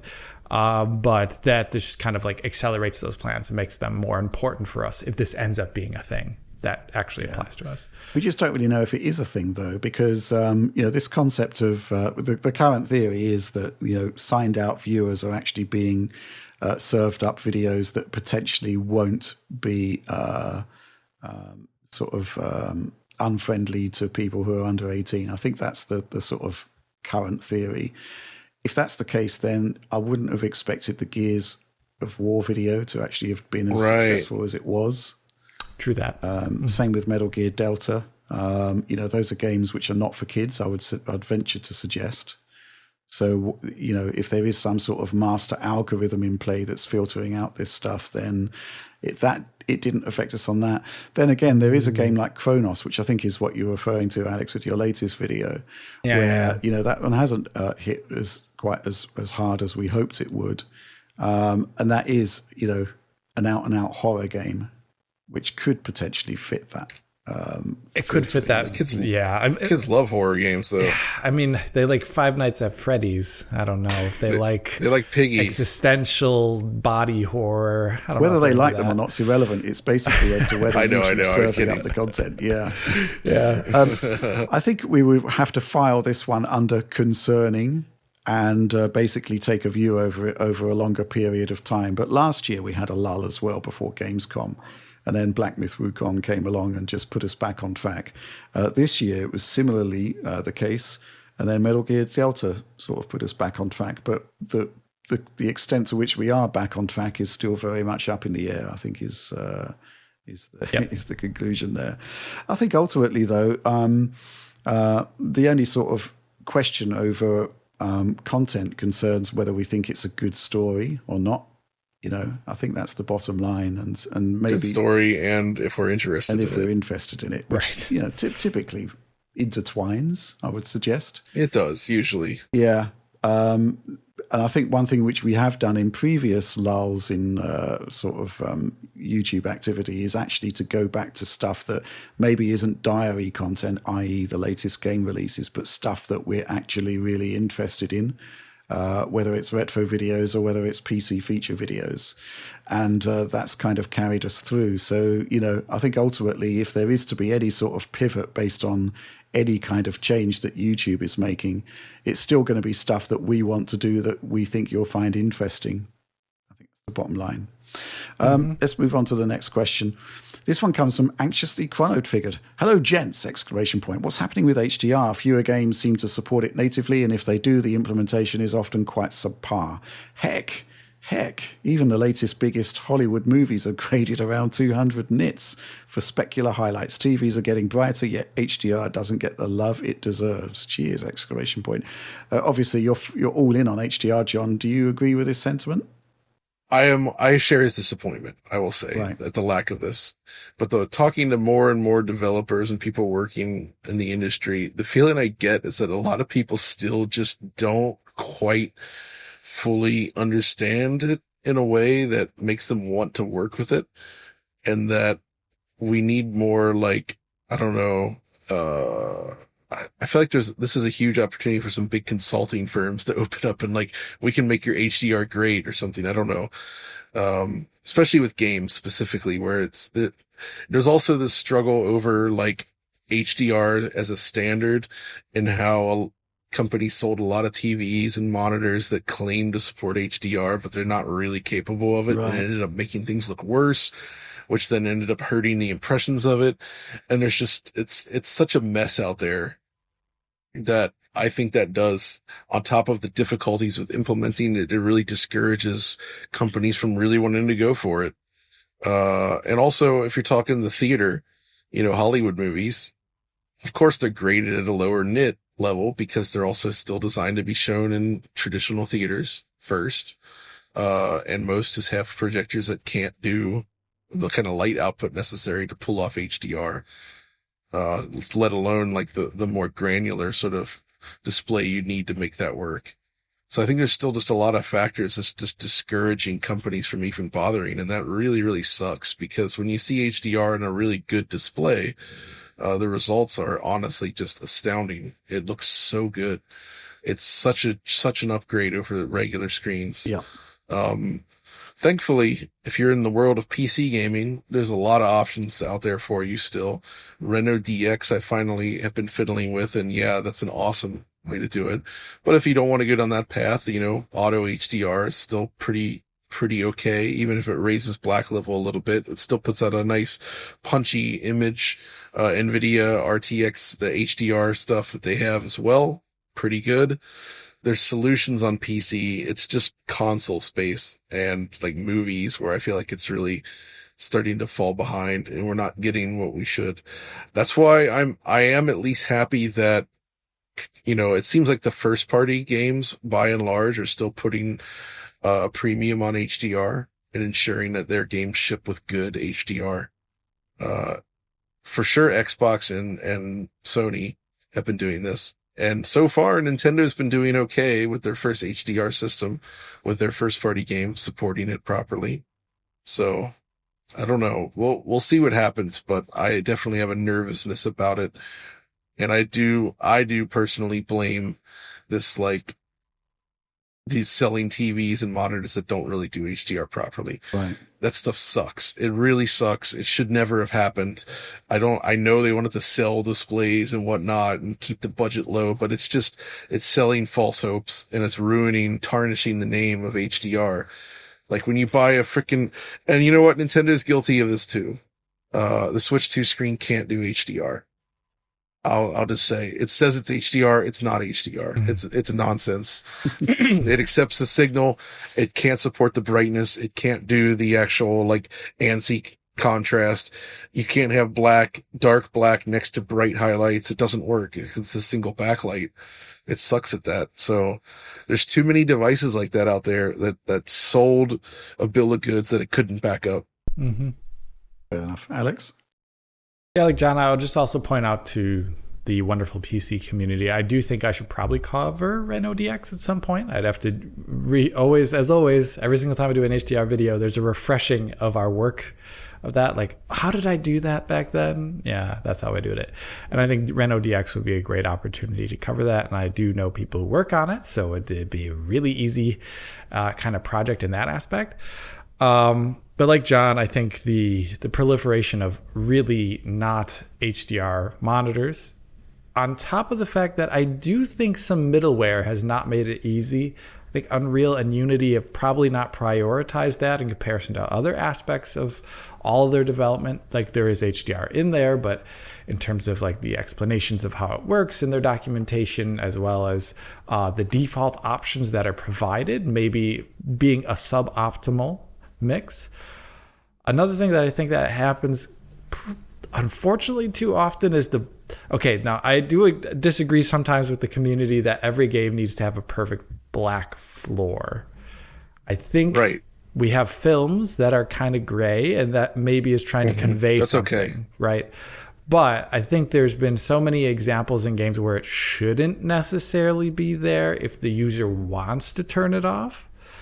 And they don't allow you to change that. Just like, they give you gamma options. Why not also this? Because at the end of the day, if you have an OLED monitor, having those black areas be like gray is just really, it looks really stupid, but usually. So I really think there should be more awareness about the fact that not all monitors, like some people can't even see this because they're working on an LED and they're like, this is the darkest it gets. The black light is there. You can't really do much about that unless you have an OLED for grading. So I feel like there needs to be a lot more information out there for developers to work with to make these better decisions and more options for the players. All right. Well, let's move on to the next question. This one comes from Regardless. Hey, people of the Foundry! ! Unreal Engine 5.6 up to 30% faster, 17% lower CPU usage. RTX neural texture compressor beta reducing VRAM usage by up to 96%.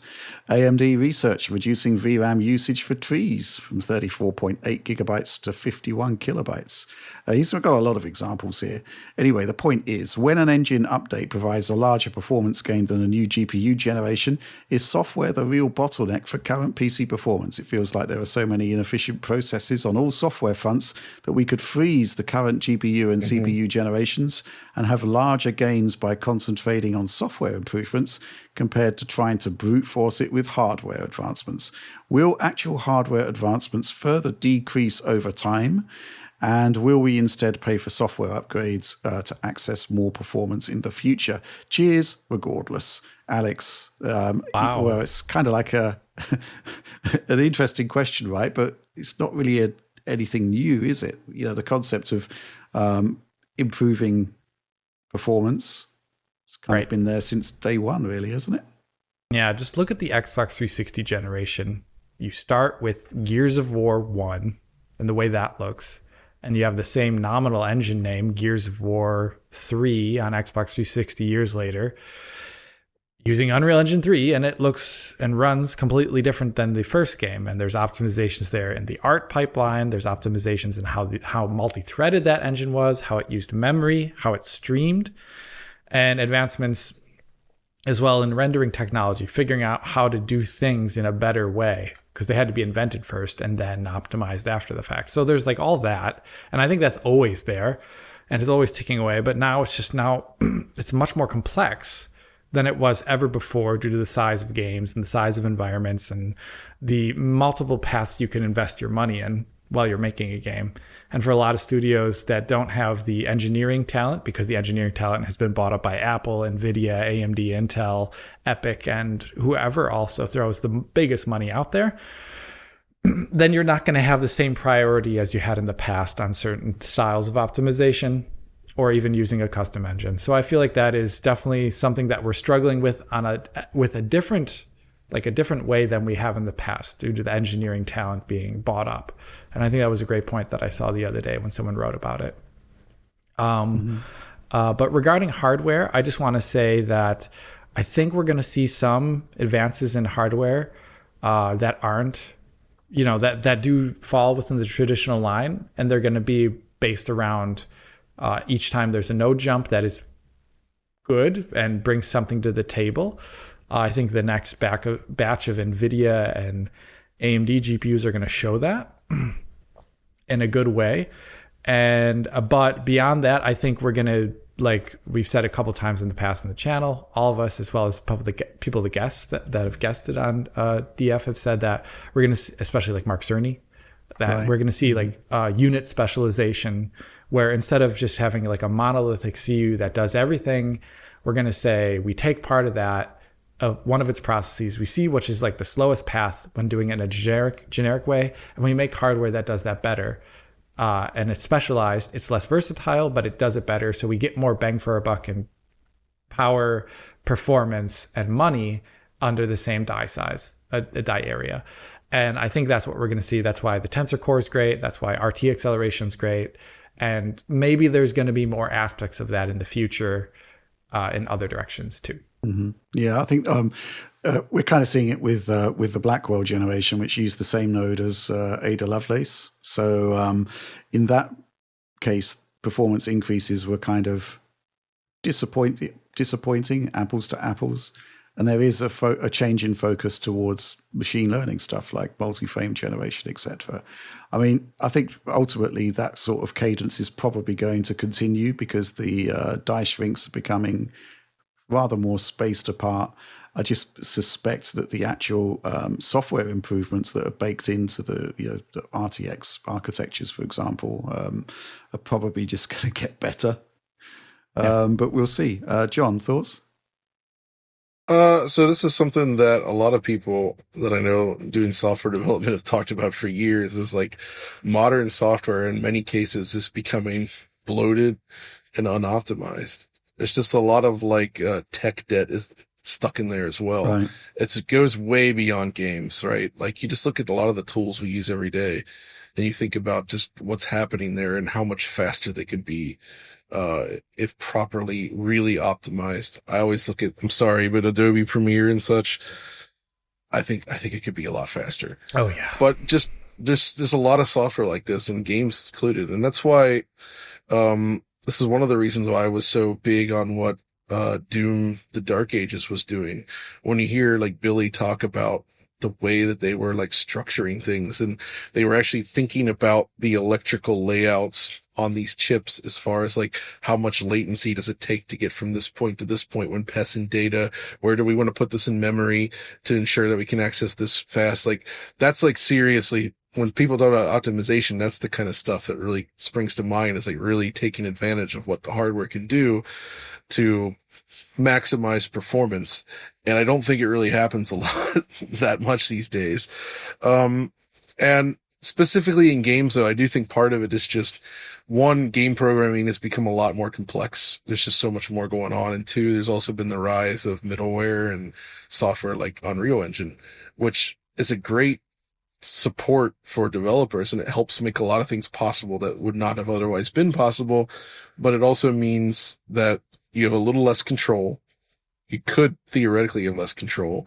And also a lot of the optimization that might need to happen to make it run fast isn't happening, as it's either it's baked into the engine, or, there's a lot of factors there, but basically you're not able to optimize to the level of some of this like really hardcore stuff when building those games in that way. And we feel it. And I do think that hardware is slowing down in terms of innovation. And it is like this. We've reached a point though where I do agree that to some degree, software really needs to catch up. And that also ties into the bottleneck of modern software development. That's a people problem. That's a staff problem. That's a time problem. There's so many other issues where software can't be as optimal as it would like, as we might like, for other factors. And it used to be hardware was a gigantic limiting factor, and software developers had to push really hard to just get whatever performance they could out of that hardware. But hardware has such an overhead now that I think there's a lot of software being released that's quote unquote good enough. Yes. And then when you have all that good enough software running on the same system, you're getting performance that's just like not that amazing. And I really feel this a lot, even just like using modern operating systems like Windows and apps. Like you boot up Windows 98 and Microsoft Word on like a Pentium 2, from the 90s. And the experience and the amount of waiting that you're doing there isn't all that different from a modern PC. It's really not that much slower, right? And you still get most of the same functions. And so you're like, you look at that and it's just like, there's something wrong here. Like the degree of hardware boost that we've seen, the jump in power, it's astronomical, but the software is not keeping pace. Absolutely. Okay, let's move on to the next question. This one from Agsma. What up, Deefers? With footage of the cancelled Prey 2 leaking online recently, possibly indicating a build in the horizon, people online have shown interest to see Nightdive Studios remastering this game, other than Star Fox 2, and to an extent Shantae Advance. I have no recollection of a cancelled game receiving new life on different target platforms and or by different studios. The existence of Arcane's Prey doesn't help things either, since they're almost entirely unrelated games. What are your thoughts on this? Is an official release of a once cancelled game a viable proposition, or leaked builds suffice? John, you've looked at this, right? You saw the leaked Prey 2 material. Yeah, so I guess first speaking on Prey 2, it looks awesome. Yes. And I'd always heard about this. This is before I joined DF, and I don't think you were at the show where they showed it, right, Rich? No. So none of us actually had seen that. We finally got it. The footage is out there, and then the author took it down, but of course it has been saved. So we do have it. And what's there looks really interesting. I don't know what went on behind the scenes, why it was killed. I genuinely think, though, if it still exists, it would behoove Bethesda seriously to let a company like Nightdive, if they wanted, of course, to take a crack at sort of like finishing it. But that, we don't know how much was done on it, what's left. There's a lot of factors there. But I genuinely think that would be super well received by the community and would help it do very well, actually. And I think the themes are still interesting to this day. Right. People would be into it in a big way. Now, if there's a ton of the game that doesn't exist, and then you're tasking Nightdive with like going through and like finishing it, like building tons of assets and basically finishing the game in that sense, that might be too tall of an order in terms of just like the budget requirements for them to want to tackle that. Give it to the System Shock team. I'm sure they could do it, but how much would it cost and how long would it take, etc. It's hard to say, but I know they at least have a relationship with Bethesda. I always felt that Bethesda giving Arcane the name Prey for their game was a mistake. And I believe that people that worked on Prey 2017 also did not want to call it Prey in the first place, because it has nothing to do with Prey. It's very much an homage to System Shock style games, and it's a really darn good one. And I actually think the name did more harm than good in that case. Because, oh yeah, completely. So, yeah. But as far as other games, you mentioned like Star Fox 2, Shantae Advance. That's something I had also thought about. I mean, it could be argued that something like, Mother 3 on GBA was like essentially a almost demake of what was going to be Earthbound 64, I think, which got canceled. There was, do you remember Primal Rage? Right. I believe Primal Rage 2 never officially came out. Is that the animal fighting game? Like the kaiju? Yeah, it was dinosaurs. Game? Dinosaurs. Yeah. It was canceled, but basically finished. And then there is an arcade machine now at Galloping Ghost in Illinois. That giant arcade. So it's not like an official big release, but it kind of got brought back, and it's a different thing, I guess, but that's one of the ones that springs to mind as far as like a game that kind of returned. But it is ultimately pretty rare for games that were lost to time to essentially be brought back.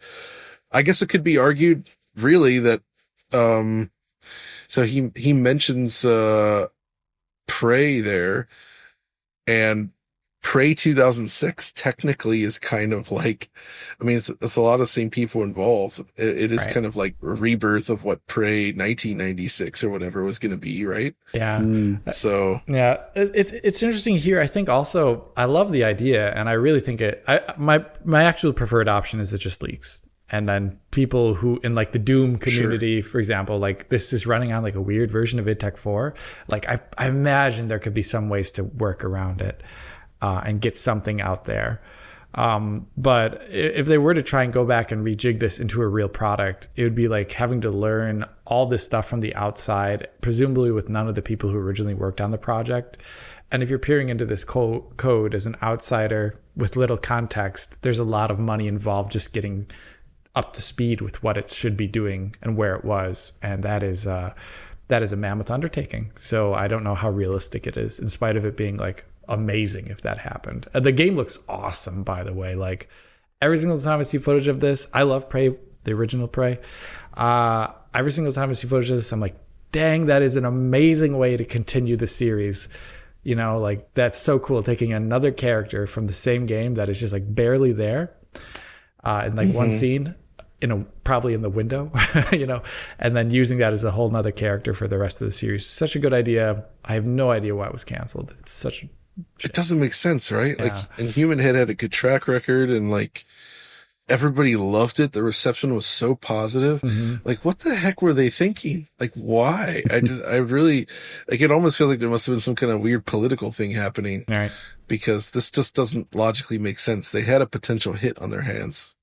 I think it's going to require a lot of goodwill from a lot of different stakeholders to make this happen if it was going to happen. So the leaking scenario does seem a bit more plausible, doesn't it, realistically? Alas, yeah. Okay, good stuff. Let's move on. We got this question here from Deadeyes. Hardware Unboxed demonstrated that in Battlefield 6, while more cores do help, it's nowhere near linear scaling, with 8 cores barely being 10% faster than 6 cores. But I'm struggling to make sense of why that's the case.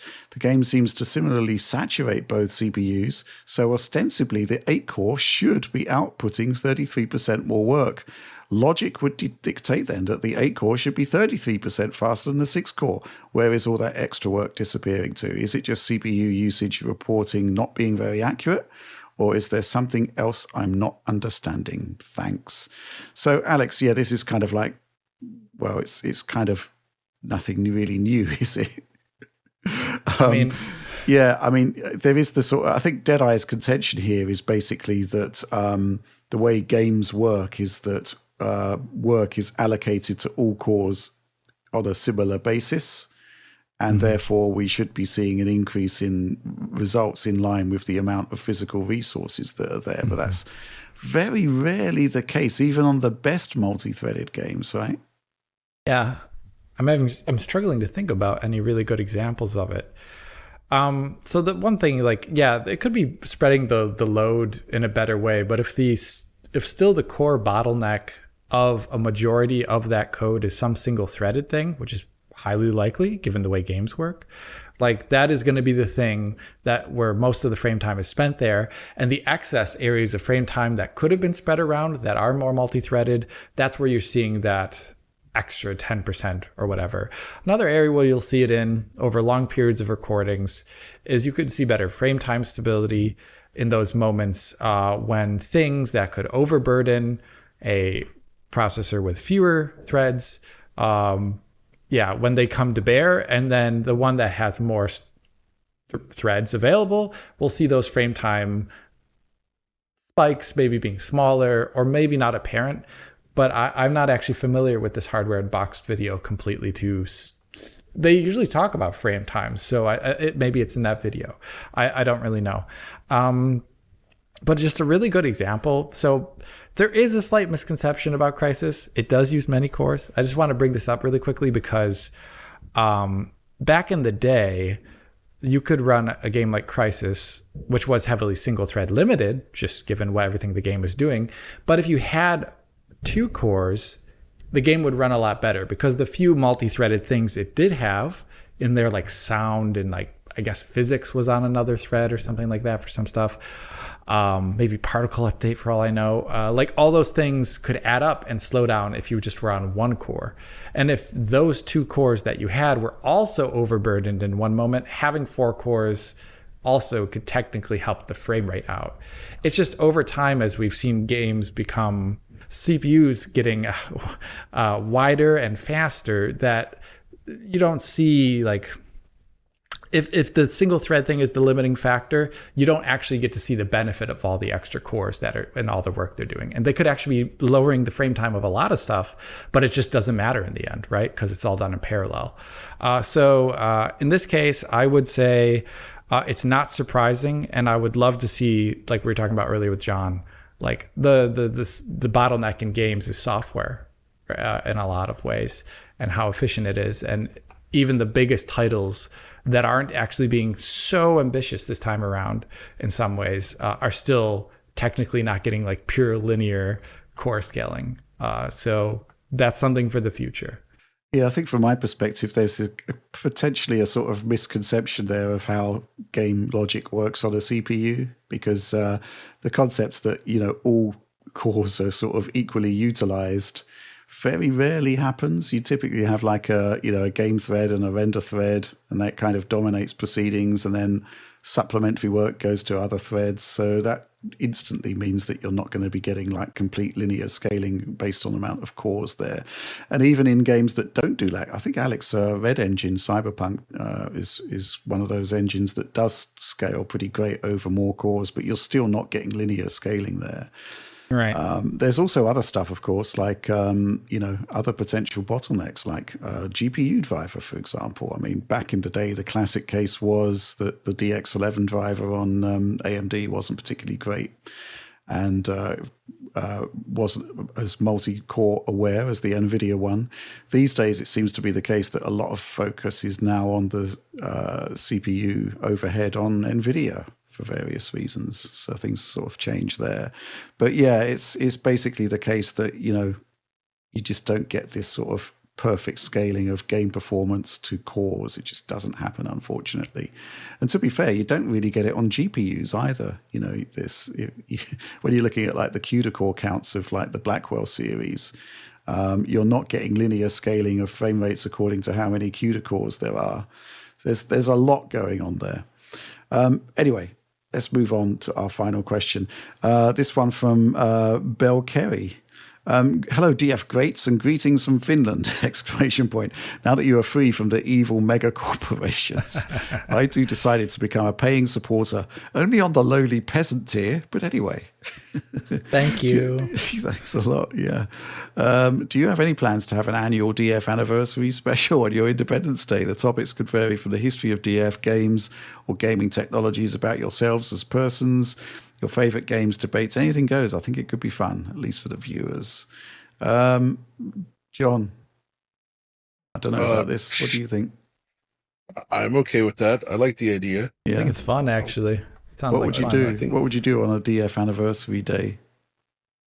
I would bring back What's in the Box, Rich. We're bringing this back.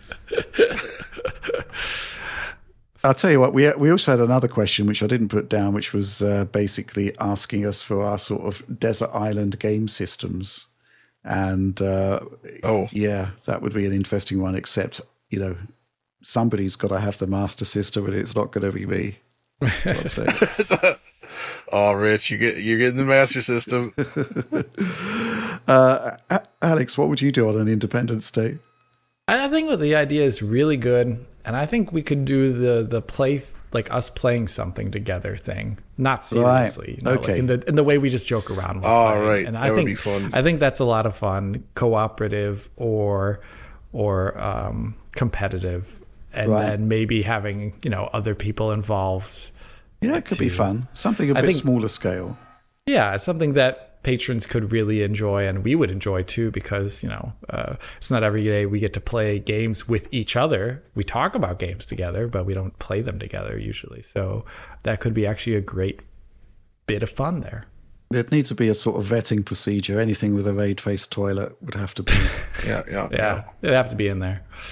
No. Quite the opposite, Alex. To get it out. Turn it off. So, Rich, talking Desert Island systems, if you had to choose between the Sega Master System and the Amstrad GX4000, the brainchild of Lord Alan Sugar himself, a product of Great Britain, which would you go for? That's a difficult question, which I decline to answer at this time. Oh, okay. We'll save it for the DF special. Save it for the anniversary. Yeah. Exactly. you have to choose. During which time I've sent a Terminator back through time to eliminate both systems from the timeline. By Who killing wants the to see a live creator? stream Oh my god! of Rich playing GX 4000 and Master System Yeah, it's not going to happen. We could have with commentary from Audi Surly. How about a live stream of you playing those systems, John? Amstrad. Yeah. All right, I'm on board. I don't think you are. I can do it. So I'll play me some Asterix. So is the Master System so bad due to its controllers, No, due it's not to that its bad. games? What makes it so bad, Rich? I would really love to know. Do we need to go through this again? Because we have done this in the past. I know. I Done this think we before. have. Don't assassinate the Master System. It was on camera, Rich. It was basically the concepts that a Sega system was running Sega arcade games so incredibly poorly. It was just a massive disappointment to teenage Rich. That's Well, it was like the Wii U though, because it birthed the Game Gear. That's true. Just like the Wii U gave birth to the Switch. Yeah, the Game Gear wasn't great either. Sorry, but I'm just saying the Master System is only the master of evil. That's it. I'll tell you what. I mean, if we're talking about this independence day being a day of torture, I mean, we could basically sit down, Alex, with a whole bunch of Unreal Engine 4 games on PC. Yeah, Sure you'd or love that, someone wouldn't said you? earlier, No, just no. Switch 2 or Switch versions of games where I've No, Rich, we find all the best UE3 games and make them play it on the PS Triple. Okay, that's actually a really funny one because I love stomping on the PS3 and I'd actually enjoy that. So let's do it. You could bring about the resurgence of the Sony Defense Force, Alex. Be careful. Be careful what you think of. Anyway, that was the final question, therefore, the end of the show. So please do like, subscribe, share on the off chance you enjoyed the show. Ring bells for notifications for you, potential algorithmic boosts for us. And apparently we could really use that right now if what Linus is saying is true. We'll just have to wait and see. But really, it's all about the DF supporter program, particularly in the light of us becoming an independent outlet. Fully believe that the future of independent media does rely on direct support from the people that really enjoy the work, so please do consider that. But that's all from us for this one. Thanks as ever for watching and supporting Digital Foundry, and see you next week.